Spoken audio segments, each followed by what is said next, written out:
দই চিকেন বানাবো। আমি এখানে 500 গ্রাম চিকেন নিয়েছি, তার মধ্যে 100 গ্রাম টক দই ফেটিয়ে দিয়ে দিলাম। এবার দিলাম জিরের গুঁড়ো হাফ চামচ, ধনের গুঁড়ো হাফ চামচ, লবণ হাফ চামচ আর গোলমরিচের গুঁড়ো হাফ চামচ। এবার 4-5টা চেরা কাঁচা লঙ্কা দিয়ে দিলাম, দিয়ে সব কিছু একসঙ্গে ম্যারিনেট করে নেব। ম্যারিনেট করে আমি এটা আধা ঘন্টা রেখে দেব। এরপর আমি কড়াতে সরষে তেল দিয়েছি, ফোড়নে একটা তেজপাতা, একটা শুকনো লঙ্কা আর কিছুটা গোটা গরম মশলা দিলাম। দিয়ে এবার 3টে পেঁয়াজ পেস্ট করে নিয়েছি, পেঁয়াজটা দিয়ে দিলাম। এরপরে আদা পেস্ট আর রসুনের পেস্ট দিয়ে দিলাম 2 চামচ। একটু কষিয়ে নিয়ে একটা টমেটো পেস্ট করে দিয়ে দিলাম। টমেটো পেস্টটাও ওর সঙ্গে একটু ভালোভাবে কষিয়ে নিলাম।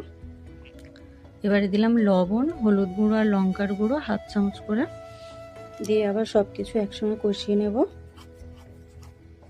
ভালোভাবে মশলাটা যখন কষানো হয়ে যাবে, তেল সাইড থেকে ছেড়ে দিয়েছে, এরপরে আমি ম্যারিনেট করা চিকেনটা আমি কড়ার মধ্যে দিয়ে দিলাম।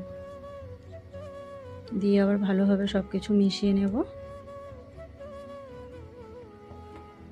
ভালোভাবে সব কিছু মিশিয়ে নিয়েছি, আমি 5 মিনিট মতো কষিয়ে নিয়েছি। এরপরে আমি একটা ঢাকনা দিয়ে এটাকে সেদ্ধ হতে দেব। 20 মিনিট মতো ঢাকা দিয়ে রেখে দিয়েছিলাম। মাংসটা ভালোভাবে সেদ্ধ হয়ে গেছে।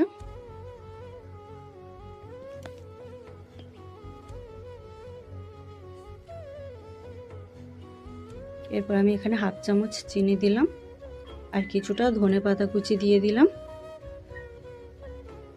দিয়ে আবার সব কিছু ভালোভাবে মিশিয়ে নেব। নিয়ে আমি এটা 2-3 মিনিট মতো ফুটিয়ে নিয়েছি। আমার রেডি হয়ে গেছে এই দই চিকেনটা।